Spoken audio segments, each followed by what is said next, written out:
Bonjour à tous et à tous, bonjour à tous les suiveurs et à tous les inconditionnels de Grégoire Omnisport doomu Gaynde Ndiaye warul tiit warul ragal. Donc championnat Angleterre bi day démarrer du yomb parce que y a les joueurs qui sont là, il y a des joueurs qui ont du talent, il y a des joueurs qui sont là pour prouver, comme les Africains, Nicolas Pepe, Mahrez, Sadio Mané, Naby Keita, donc Mohamed Salah, sont les joueurs les plus chers de l'histoire du football africain, surtout en Premier League. Donc Nicolas Pepe, 80 millions d'euros, Riyad Mahrez, 67 millions d'euros, Pierre-Emerick Aubameyang, 63 millions d'euros, donc de Arsenal, donc de Dortmund à Arsenal, Naby Keita, 60 millions d'euros, Mohamed Salah, 42, Sadio Mané, 41, Cédric Bakambu, donc 40 moom aussi bokk na mais kooku nekkul Premier League. Eric Bailly 38 moom Manchester United la ne. Michael Essien donc 38, Didier Drogba 37 mais boo gisee Nicolas Pepe, Pierre-Emerick Aubameyang, Salah, Mané la lañ bokk en commun. Nicolas Pepe et Pierre-Emerick Aubameyang formeront la paire africaine, la doublette africaine d'Arsenal, alors que Salah et Mané c'est la doublette sénégalo-égyptienne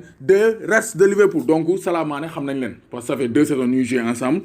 Aubameyang et Pepe ils vont se découvrir léegi nag foog ñu xam duo boobu kan moo gën a dox. Donc on verra cette saison 2019-2020 la paire la plus prolifique donc en Premier League. Gis nañ Aubameyang les Gunners d'Arsenal, les canonniers ont 2 joueurs de très très haut niveau. Aubameyang moom il a prouvé 22 buts 11 passes décisives, donc il a été énorme l'année dernière, co-meilleur buteur avec Salah et Sadio Mané.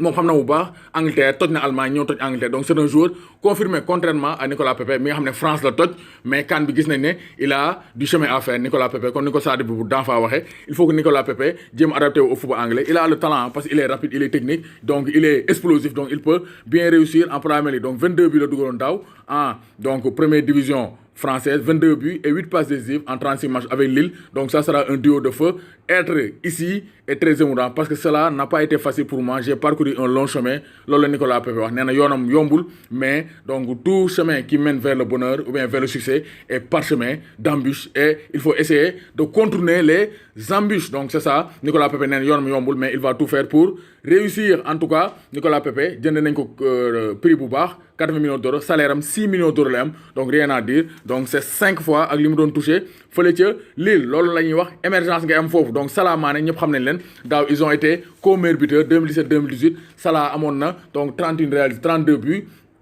Sadio Mané am 13 buts. 2018-2019 ñoom ñaar ñëpp ku ne am 22 buts, sont les jumeaux des restes de Liverpool. Salah nag na gën a collectif, bàyyi individualisme bi bàyyi égoïsme bi, parce que bu ko defee le duo sera donc intenable. Mais bu ñëwee continuer son égoïsme, je pense qu'ils vont nuire au reste de cette année. Sadio Mané, finaliste de la dernière Coupe d'Afrique des Nations, vient de retrouver ses coéquipiers enthousiastes. Sadio Mané dafa ñëw gars yi kontaan, xam nañ ne Sadio Mané c'est un joueur de très haut niveau et il va aider les restes de Liverpool à s'imposer en Premier League depuis 1990. Donc ça fera bientôt 30 ans que Liverpool n'a pas gagné la Premier League et c'est le moment, mais il faudra se battre avec City et Tottenham qui seront les concurrents de taille pour les restes de Liverpool. Donc duo boobu ça sera des duos à suivre, hein? Pierre-Emerick Aubameyang, Nicolas Pepe du côté d'Arsenal et Salah Mané du côté de Liverpool. À noter que Alex Iwobi est passé d'Arsenal à Everton.